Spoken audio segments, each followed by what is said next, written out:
오늘 이 자리에 계신 우리 교우들께서 옛날 어릴 때 무엇을 무서워하면서 자랐습니까? 어릴 때 좀 무서워한 것들이 있죠. 귀신을 무서워하는 사람도 있고, 또 다른 어떤 두려움의 대상이 있었을 것인데, 옛날에 그 비디오 가게에 가면 비디오를 빌려줬어요. 그 비디오를 빌려서 이제 플레이를 시키면은 그 영화가 나오기 전에 항상 앞에 나오는 그 멘트가 있죠. 어떤 내용입니까? 옛날 어린이들은 호환, 마마, 전쟁 등이 가장 무서운 재앙이었으나, 이렇게 시작이 됩니다. 현대의 어린이들은 무분별한 불량, 불법 비디오를 시청함으로써 비행 청소년이 되는 무서운 결과를 초래하게 됩니다. 다 기억하실 거예요. 지금 이 자리에는 옛날 어린이들이 많이 계시는데, 과거 어린 시절에 아마 호환을 겪은 분은 안 계실 거예요. 호환은 이 호랑이의 환란, 재앙이라는 뜻이죠. 호랑이한테 물려가는 걸 얘기하는 것입니다. 아마 그런 시대에 사신 분은 없을 테고, 전쟁을 겪은 분도 계시고, 또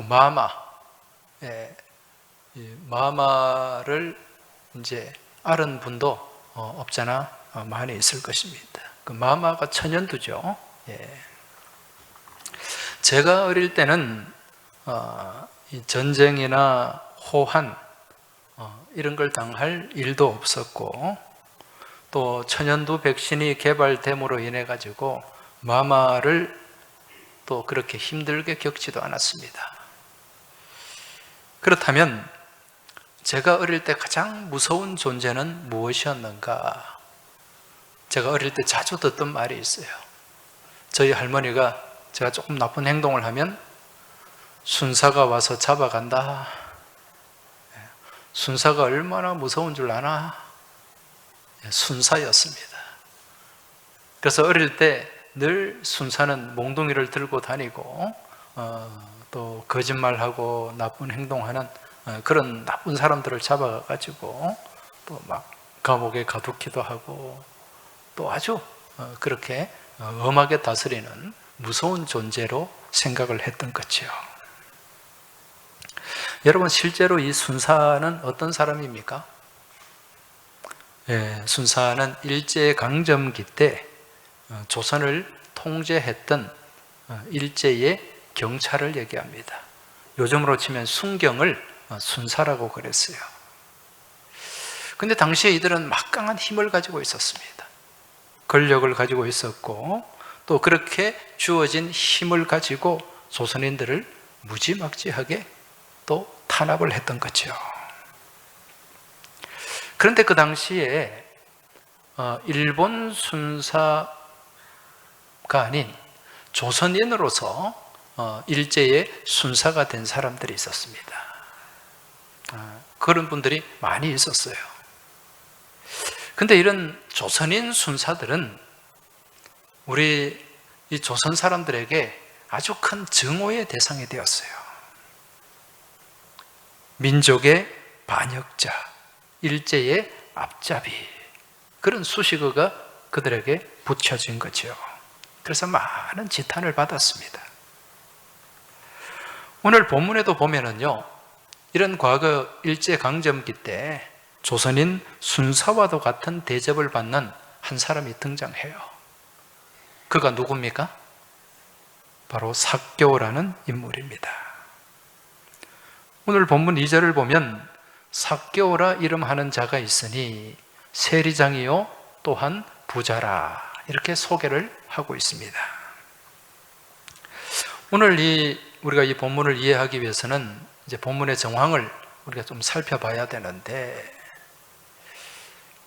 지금 이 누가복음의 말씀은요, 이제 예수님께서 저기 북쪽 갈릴리에서 이제 남쪽에 있는 예루살렘을 향해 가시는데, 이때 여리고라는 성읍을 들리십니다.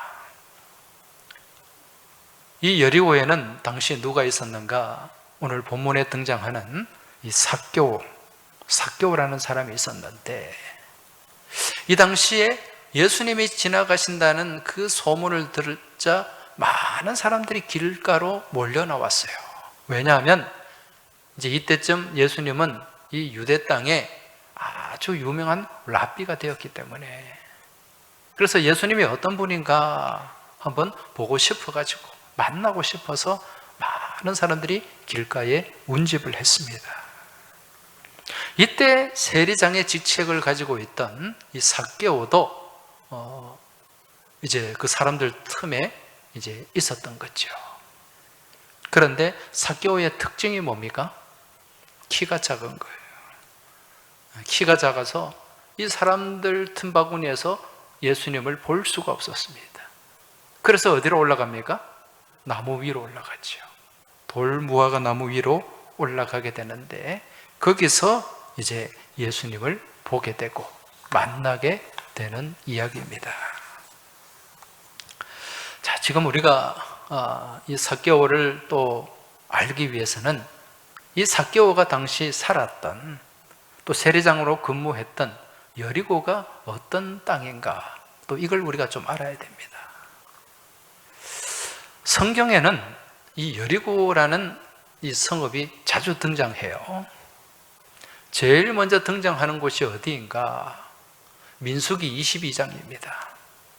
민수기 22장은 어떤 말씀인고 하니, 이제 모세가 이스라엘 백성들을 출애굽해서 이끌고 나와서 40년 동안의 광야 생활을 마치고 가나안 입성을 앞둔 시점이에요. 이때 이제 모세와 이스라엘 백성들이 모압 평지라고 하는, 요단강 건너편에 모압 평지라고 하는 곳에 머물게 되는데, 여기에 대한 말씀이 이제 민수기 22장에 나와요. 거기에 보면은 여리고 맞은편 모압 평지, 이렇게 기록이 되어 있습니다. 이제 여리고를 마주 보는 땅에 있다는 얘기죠. 이후에 이제 이 여리고가 본격적으로 등장하는 것은 여호수아 시대 때입니다. 여호수아가 모세의 뒤를 이어서 이제 이스라엘 백성들을 이끌고 가나안 땅을 정복하게 되는데, 가나안 땅에 들어가는 그 초입에 이제 입구를 가로막고 있는 성이 있는데, 그 성이 무슨 성이었습니까? 여리고 성이었어요. 그런데 이 여리고 성은 굉장히 견고한 성이었습니다. 여호수아가 여리고 성을 정복하던 그때가 주전 14세기입니다. 지금부터 어마어마한 세월이죠. 그 당시에 이 여리고 성이 어떻게 지어졌냐면은 이중벽 구조로 성이 지어졌어요.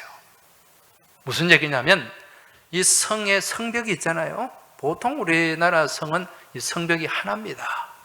그런데 이 여리고 성은 성에 외벽이 있어요. 외벽이 있고, 또 거기를 넘어와도 또 내벽이 있어가지고 거기를 또 넘어가야 되는 거예요. 이런 이중구조, 이중벽으로 지어진 성이 여리고 성이었습니다. 그러니까 철옹성이죠. 여러분, 이렇게 이 견고한 성을 지으려면 무엇이 많이 들어갑니까? 돈이 많이 들어가죠. 인력과 물자가 많이 동원돼야 됩니다. 이러한 사실을 통해 알 수 있는 것은 이 여리고가 돈이 많은 땅이라는 거죠. 여러분, 여리고의 별명이 있습니다. 그 별명이 뭡니까? 종려나무 성읍이라는 별명이에요. 여러분, 광야나 사막에서 종려나무는 어떤 곳에 있습니까? 오아시스에 있어요. 오아시스. 그래서 이 종려나무가 쫙 그려져 있는 그림을 보면 이건 오아시스구나 라는 걸 알 수 있다는 거죠. 따라서 여기는 물이 많았어요. 그리고 여리고 서편으로 가면은 거기에 비옥한 평지가 있습니다. 잘 아시겠지만은 유대 땅 대부분이 광야잖아요. 산지지 않습니까? 그런데 여기 이쪽 여리고 서편에는 이제 넓은 비옥한 평지가 있고, 거기서 많은 곡식들이 재배가 됩니다. 그리고 또 여리고는 교통의 요지였어요. 아주 지정학적으로 중요한 자리였습니다. 그래서 서쪽으로 블레셋을 가려면 여리고를 통과해야 됐고, 또 예루살렘에서 갈릴리로 가거나 갈릴리에서 예루살렘으로 들어오기 위해서도 여리고를 통과해야 됩니다. 사람이 많이 모이는 거죠. 돈이 많은 곳입니다. 이건 예수님 당시에도 마찬가지였어요. 이처럼 여리고가 지정학적으로 아주 중요한 요충지였기 때문에, 또 그곳에 또 많은 돈이 모였기 때문에 로마 제국은 거기에 큰 세무소를 만들고 거기서 막대한 세금을 걷어들였던 것입니다. 여기에 수장이 누굽니까? 이 세무서장 삭개오라는 인물입니다. 이러한 곳에서 세무서장을 맡고 있는 이 삭개오의 권세, 힘, 이 위세는 당시에 대단했어요. 그런데 여러분, 사람이 한 곳이 채워지면 한 곳이 부족하기 마련입니다. 지금 삭개오는 권력도 가지고 있었고 돈도 가지고 있었습니다. 그런데 채워지지 못한 나름의 컴플렉스가 있었어요. 그게 무엇인가? 그것은 바로 삭개오의 작은 키였습니다. 지금 이 말씀을 듣는 분 중에는, 아니, 사람이 힘이 있고 돈이 있으면 됐지, 뭐 키 작은 게 그게 무슨 대수인가, 그게 무슨 문제인가, 뭐 이런 생각을 하는 분도 없지 않아 계실 거예요. 근데 아마 이런 분들은 대부분 키가 웬만큼 되는 분들일 겁니다. 사실 저는 키가 큰 편은 아닙니다. 그렇다고 해서 제가 키가 작은 것도 아니에요. 혹시 제가 키가 작다고 생각하는 분 있으면 손 한번 들어보시기 바랍니다. 제 키가 30여 년 전에는 일반적으로 평균 키였습니다. 근데 요즘 워낙 키가 커지다 보니까 요즘은 작은 키가 되고 말았는데, 그래서 저도 그동안 살면서 키에 대해서 별로 불편한 생각 없이 살았어요. 근데 제가 키 때문에 시험 든 적이 있습니다. 몇 년 전에 우리 교우들과 함께 구역장들을 데리고 야외로 나간 적이 있었어요. 그래서 그때 구역장 야유회를 하고 어디 갔다가 돌아오는 길에 어느 권사님이 그 현지에서 뭘 좀 사신 것 같아요. 그래서 차에 가져와서 차 위에 짐칸이 있잖아요. 거기에 실으려고 하는데, 제가 권사님 이리 주세요, 내가 올려드릴게요. 그랬더니 권사님이 저를 아래 위로 이렇게 보더니 목사님이 키가 좀 그런 거예요. 그러니까 무슨 얘기입니까? 키가 작은데 이거 올릴 수 있겠냐는 거예요. 그때 시험에 팍 들대요. 그런데 그렇게 또 시험에 들어있는데 또 얼마 뒤에 또 어느 권사님이 또 그런 얘기를 하는 겁니다. 우리 목사님은 키가 작아가지고 다 키 작은 부목사님들 뽑는다 이가. 그 당시에 키 작은 사람들이 좀 있었어요. 그래서 지금은 다 키 큰 사람들로 완전히 사람을 두 번 죽이더라고요. 여러분, 제가 그렇게 키가 작은 것도 아닌데 키 작다는 얘기 들으니까 그렇게 마음이 편치가 않아요. 그 키 작은 사람들한테 키 작다고 얘기하지 마시기 바랍니다. 오늘 말씀 3절에도 보면은요, 삭개오가 키가 작다 그렇게 얘기를 해요. 그런데 지금 이 삭개오가 키가 작은 게 그냥 작은 게 아닙니다. 보통 우리가 뭐 키 작다 그러면 조금 키 높이가 낮을 뿐이지 그렇게 작은 건 아니거든요. 그런데 지금 이 삭개오는 키가 어떤 키냐? 오늘 말씀 이 키가 작고 원문에 보면 헬리키아 미크로스 이렇게 기록이 되어 있어요. 헬리키아라는 말은 키라는 뜻입니다. 미크로스. 여러분, 이 미크로스라는 말에서 영어 마이크로가 나왔어요. 마이크로가 어떤 뜻이죠? 작은 단위잖아요. 작은 단위. 작아도 너무 작은 거예요. 그래서 학자들이 추론하기로는 이 삭개오의 키가 140에서 50 요 사이에 왔다 갔다 하는 그런 아주 작은 키였을 것이다, 그렇게 추정을 하죠. 그래서 이처럼 비정상적인 삭개오의 작은 키, 이것은 늘 자신의 컴플렉스가 되었을 것이고, 그로 인해서 삭개오는 어떻게든 다른 사람을 딛고 높은 곳으로 향해 올라가려고 하는 그런 마음이 태생적으로 자리를 잡고 있었다는 거죠.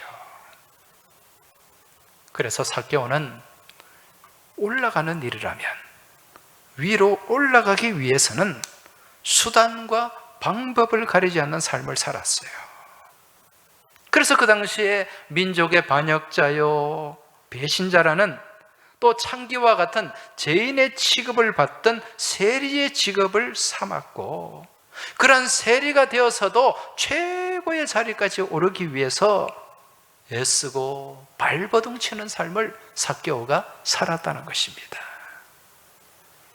그런데 어느 날 이 자기가 근무하고 있는 이 동네에, 이 여리고 성읍에 예수라는 랍비, 유명한 랍비가 지나간다는 말을 들었고, 그래서 이 삭개오 자신도 이 예수가 어떤 사람인가 싶어서 한번 보려고 나왔는데 너무 많은 사람들이 운집해 있는 거예요. 도저히 볼 수가 없는 것입니다. 그래서 이 삭개오가 선택한 방법이 무엇이었습니까? 나무 위로 올라가는 거죠. 돌무화과 나무 위로. 옛날 성경에는 뽕나무라고 되어 있어요. 근데 정확한 것은 돌무화과 나무입니다. 이 삭개오는요, 이 지금 예수님을 만날 수 없는, 볼 수 없는 이 상황에서 자신만 가지고 있는 이 특별한 기질을 발휘한 거죠. 올라가는 데는 자신이 있었기 때문에 누구든지 밟고 올라가는 그 일에는 삭개오는 특화가 되어 있었어요. 그래서 자신도 모르게 습관적으로 그냥 이 돌무화과 나무 위로 기어서 올라갔던 것입니다. 여러분, 당시 이 삭개오의 나이, 직책을 고려했을 때 지금 이 나무 위에 올라가는 것, 나무 위에 올라가서 사람을 구경하는 것, 이건 도저히 상상할 수가 없는 일이에요. 이 당시에 이 여리고와 같은 이런 지역의 세리장이 되려면 나이가 그래도 한 50은 넘어야 됩니다. 지금은 뭐 50이 그렇게 많은 나이가 아닙니다만은 옛날에는 50이 되면은요, 굉장한 어른입니다. 그리고 또 자기 지위가 있잖아요. 세리장이라고 하는 지위가 있는데, 그런 지위를 내동댕이 치고 그 나이에 나무 위로 기어 올라간다? 이건 참 상상하기가 어려운 일이에요. 여기서 이제 어떤 학자나 이제 보통 설교가들이 이제 말씀을 전할 때, 지금 이 삭개오가 이 나무 위로 기어 올라간 것은 예수님을 만나기 위한 그런 마음이, 그런 열망이 너무 간절해서, 그래서 이 나무 위로 올라갔다. 이제 보통 그렇게 말씀을 많이 전해요. 근데 사실은요, 본문을 놓고 볼 때 그러한 해석은 적합하지가 않습니다. 무슨 얘기인가? 오늘 본문 3절을 보면 그가 예수께서 어떠한 사람인가 하여 보고자 하되, 그래서 이제 올라갔다고 말씀하고 있어요. 삭개오가 예수께서 어떤 사람인가 보고자 하되. 자, 여기에 보면은 이 예수께서 어떤 사람인가, 이 말을 원문에서 보면은요, 예순 티스 에스틴이라는 말로 기록이 되어 있어요. 예수님이라는 뜻입니다. 이 티스라는 말은요, 티스는 어떤 그런 의미인데, 영어로는 something, someone, 그런 의미로 해석이 됩니다. 여러분, 요즘 젊은 친구들이 간혹 쓰는 말 가운데 썸 탄다는 얘기 들어보셨어요? 썸 탄다. 이게 무슨 뜻일까요? 이 남녀 간에 서로 정식 교제는 아니고 서로 이렇게 탐색하는 거예요. 탐색. 살펴보는 거죠. 눈치를 보는 것입니다. 이게 이제 썸이에요, 썸. 지금 삭개오가 나무 위로 올라간 것은 예수님을 만나기 위한 강렬한 열망을 가지고 올라간 것이 아니라 예수님이 어떤 사람인가를 한번 탐색하기 위해서, 살펴보기 위해서 그렇게 그 나무 위로 올라갔다는 얘기죠. 그런데 여기서 예수님과 두 눈이 마주쳤습니다. 이때 예수님이 삭개오를 향해서 삭개오야 속히 내려오라, 그렇게 말씀을 하셨습니다. 자, 여러분, 오늘 우리가 이 말씀을 보면서 좀 유심히 봐야 되는 게 무엇인가? 자, 그것은 삭개오를 향해서 예수님이 내려오라 말씀하셨는데, 이 내려오라는 말씀이요, 단순히 지금 삭개오가 올라가 있는 돌무화과 나무 거기서 내려와라, 그런 의미가 아닙니다. 지금 예수님은 돌무화과 나무 위에 올라가 있는 삭개오의 실존을 보셨어요. 그리고 지금 그가 머물고 있는 삶의 자리에서 내려와라, 그런 말씀입니다. 여러분, 지금 삭개오가 올라가 있는 돌무화과 나무, 이 나무는 어떤 나무입니까? 대개 나무에, 과실나무에 돌자가 들어가면 어떻게 되죠? 돌감 먹을만 합니까? 돌배 먹을만 해요? 돌감람나무 쓸모 있습니까? 돌자나 개자가 들어가면 이거 다 쓸모없는 나무예요. 빛 좋은 개살구잖아요. 돌무화과 나무도 마찬가지입니다. 이게 아무짝에도 쓸모없는 나무예요. 이 돌무화과 나무의 그 원어로 보면 시카모레아라고 되어 있는데, 이 시콘이라는 것은 무화과예요. 그리고 모론이라는 것은 뽕나무예요. 그러니까 우리가 옛날에는 이 모론이라는 번역을, 이제 단어를 가지고 뽕나무라고 번역을 했던 것입니다. 이 뽕나무처럼 생긴 무화과 나무인데 그 열매가 정말 보잘것없어요. 그러니까 사람이 먹을 만한 열매가 아니라 이건 짐승이나 가축의 용도, 사료로 쓰일 수밖에 없다는 거죠. 한마디로 쓸모없는 나무입니다. 지금 이러한 돌무화과 나무 위에 올라간 삭개오의 모습, 이것은 지금까지 삭개오가 살아온 그러한 삭개오의 적나라한 실존을 보여주는 모습이에요. 무슨 얘기입니까? 지금까지 삭개오가 그렇게 다른 사람을 밟고 누르고 딛고 올라갔던 자리, 심지어는 민족의 반역자, 로마의 개라는 소리까지 들으면서 그렇게 계속해서 올라가기를 멈추지 않았는데, 정작 그렇게 올라간 자리가 어디입니까? 아무런 가치도 없고 열매도 없고 대접도 받지 못하는 돌무화과 나무 위였다는 것입니다. 그렇게 애쓰고 애써서 올라간 자리가 어디냐? 돌무화과란 자리. 여러분, 이러한 삭개오의 모습이 어떤 모습인가? 바로 예수님 없이 세상의 탐욕, 세상의 가치, 세상의 기준을 쫓아서 올라간 삶의 자리, 삶의 모습이라는 거죠. 문제는요, 지금도 여전히 많은 사람들이 이러한 돌무화과 나무 위에 올라가기 위해서 살벌한 경쟁을 하고 상대를 짓누르고 짓밟고 많은 사람들에게 상처와 아픔을 주면서 살아가고 있다는 거죠. 결국 올라가 보니 그게 돌무화과 나무에 불과한 자리인데, 그래서 지금 주님께서는 이 삭개오를 향해서 말씀하십니다. 삭개오야, 속히 내려오라. 속히 내려오라. 지금 삭개오가 대단한 것은 이러한 말씀, 예수님의 말씀을 듣고 곧바로 순종했다는 것입니다. 오늘 본문 6절을 보면 급히 내려와 즐거워하며 영접하거늘. 할렐루야.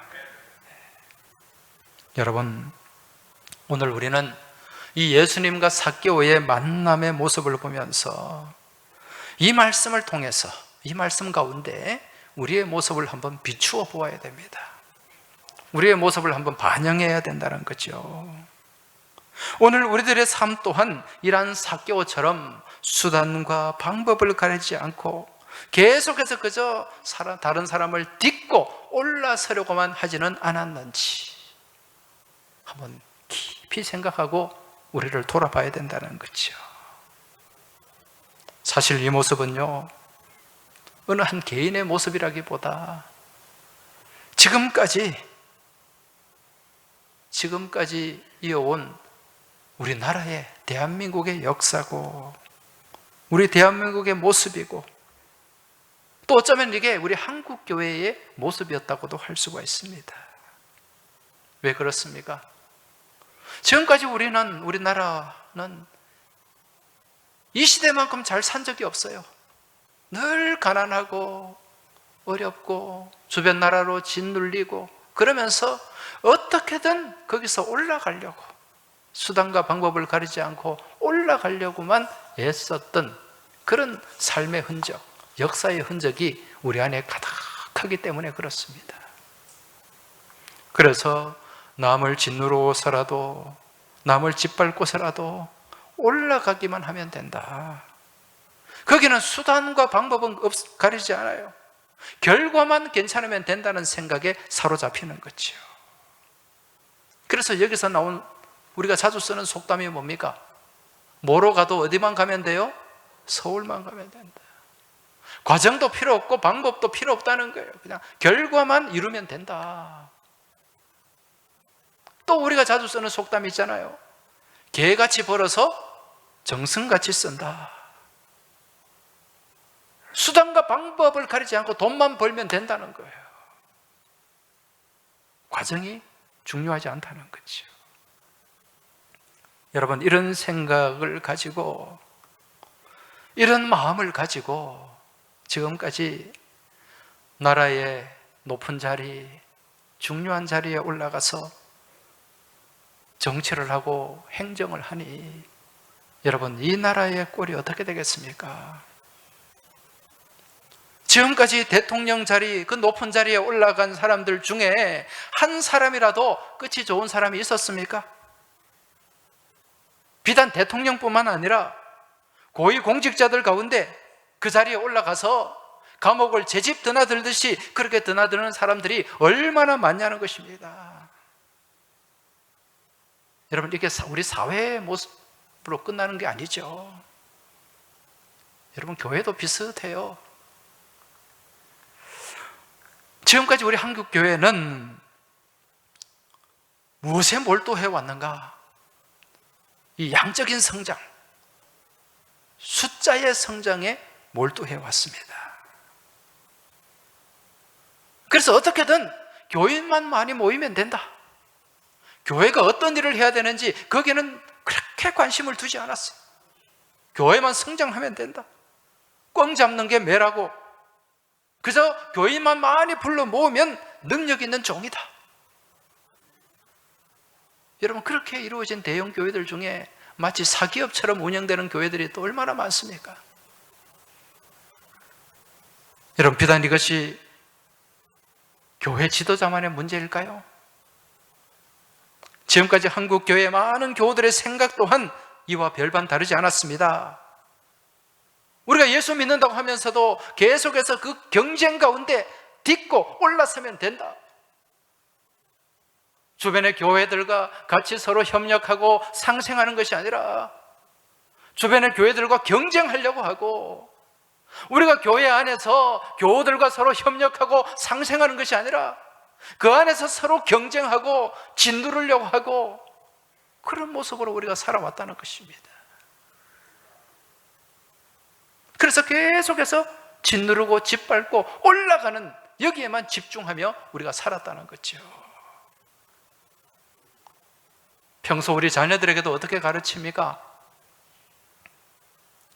여러분, 자녀들을 위해서 기도할 때 가장 많이 사용되는 기도 문구가 뭡니까? 우리 자녀들이 머리가 될지언정 꼬리가 되지 않게 하여 주시고. 여러분, 이런 기도 많이 하지 않았습니까? 머리가 될지언정 꼬리가 되지 않으면 그럼 누가 꼬리가 되고 누가 몸통이 됩니까? 내 자식만 올라가면 된다. 철저한 이기주의에 기반된 기도라는 거죠. 그래, 내 자식만 잘 되면 된다 생각하니까 거짓 허위 스펙, 표창장 위조, 이런 거 아무런 양심의 가책 없이 막 해서 그냥 그렇게 속여서라도 좋은 대학 내 자식만 들어가면 된다. 그런 생각을 갖는 거죠. 근데 여러분, 우리 사회가 건강하려면 머리도 있고 건강한 몸통도 있고 밀어주는 꼬리도 있어야 됩니다. 여러분, 이 물고기가 헤엄을 치려면 어디가 건강해야 돼요? 꼬리가 건강해야 돼요. 그래야 이게 추진력이 생기는 거예요. 여러분, 잘 몰라서 그러는데 알고 보면 머리보다 꼬리가 훨씬 더 좋습니다. 여러분, 식당에 가보세요. 소머리 국밥이 비쌉니까? 소꼬리 곰탕이 비쌉니까? 며칠 전에 제가 어느 분이 식사를 대접해서 목사님 중에 한 분이 식사를 사셨어요. 그래서 한 4명이 같이 이제 밥을 먹는데 장어집에 데려가더라고요. 그 장어를 사주는데 이 남자 4명이 장어를 같이 먹는데 계속 장어를 먹으면서 서로 눈치를 보는 거예요. 꼬리 먹으려고. 여러분, 장어 대가리는 인기 없습니다. 혹시 장어 요리에 장어 머리 나옵니까? 그거 다 버리잖아요, 잘라서. 꼬리가 제일 중요한 자리를 차지하고 있어요. 그래서 전도서 11장 6절에도 보면 어느 것이 잘 되는지 아무도 모른다 그랬어요. 우리는 자꾸 머리 하는데 꼬리가 잘 되는 경우도 많이 있습니다. 꼬리가 더 유용한 경우도 더 많이 있다는 거예요. 여러분, 오늘 이 삭개오의 모습을 보면서 지금 내가 올라가려고 하고 또 올라가 있는 자리가 어떤 곳인가 한번 진지하게 우리가 돌아보고 살펴봐야 됩니다. 지금 이 삭개오처럼 정말 가치 없는 돌무화과 나무, 이곳에 올라가서 막 교만하게 목에 힘주고 사람들을 내려다보고 무시하고 군림하려고 하고 있지는 않은지 한번 돌아봐야 됩니다. 우리 주님은 뭐라고 말씀하십니까? 거기서 내려와라. 여러분, 내려와야 돼요. 우리 주님이 어떤 분입니까? 하늘 보좌를 버리고 내려오신 분이에요. 낮은 곳에 거하시는 분이 우리 주님입니다. 내려와야 주님을 만날 수 있어요. 그 돌무화과 나무 위에 있어서 거기서 주님을 바라보면 거기는 구경하는 자리밖에 되지 않습니다. 그런데 거기서 내려올 때 주님을 구경하는 것이 아니라 주님을 만나게 되는 줄 믿으시기 바랍니다. 주님을 가까이서 만나서 주님과 교제하게 되는 줄 믿으시기 바랍니다. 그 교제 가운데 기쁨이 있고 은혜가 넘치게 되는 줄 믿으시기 바랍니다. 그리고 그러한 교제, 주님과의 만남 가운데 구원이 이루어지게 되는 거예요. 그래서 삭개오는 급하게 주님께서 속히 내려오라 그렇게 말씀하니까 급히 내려왔다. 순종이 제사보다 나은 줄 믿으시기 바랍니다. 내려와서 주님과 즐거워하며 영접하고 그렇게 주님과 기쁜 만남을 이룰 수 있었던 거죠. 그러니 삶이 변화가 되잖아요. 예수님, 네, 이제 그렇게 남의 것 빼앗지 않겠습니다. 더 이상 올라가려고 하지 않겠습니다. 내가 남은 것, 남의 것 강제로 토색한 것이 있으면 내가 4배나 더 갚겠습니다. 여러분, 율법에는요, 남의 것 훔치거나 빼앗으면 거기에 5분의 1만 더 해주면 돼요.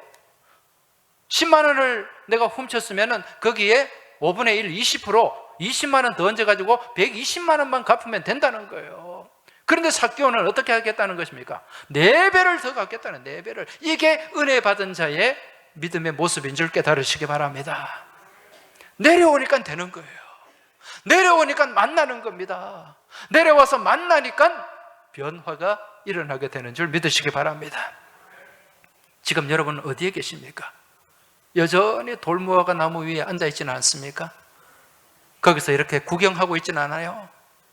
그럼 평생 예수님을 제대로 만날 수가 없습니다. 내려와야 돼요. 아무런 가치 없는 그 자리, 돌무화과 열매밖에 맺을 수 없는 그 나무 위에서 여러분 내려오시기 바랍니다.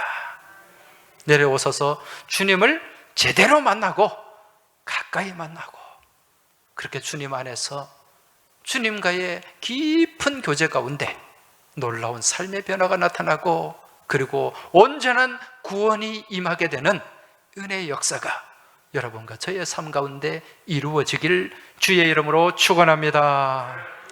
기도드리겠습니다. 하나님 아버지, 저희가 주님을 믿는다고 하면서 여전히 딛고 짓밟고 올라서서 정말 가치 없는 그 돌무화과 나무 위에 앉아 있지는 않은지 이 시간을 통해 저희 자신을 돌아보게 하여 주옵소서. 이제 주님의 음성에 순종하기를 원합니다. 삭개오야 내려와라, 누구야 내려와라. 그 음성에 순종하고 순복하는 가운데 내려와서 우리 주님을 가까이 만나게 하시고 온전히 영접하게 하시고 주님과 교제하게 하시고 주님과 동행하는 복된 믿음의 삶을 살아가게 하여 주옵소서. 그리하여 그 은혜 안에서 온전한 구원을 이루며 나가는 저희들의 귀한 믿음의 삶, 믿음의 여정이 되길 소망하며 우리 주님 예수 그리스도 이름으로 기도하옵나이다. 아멘.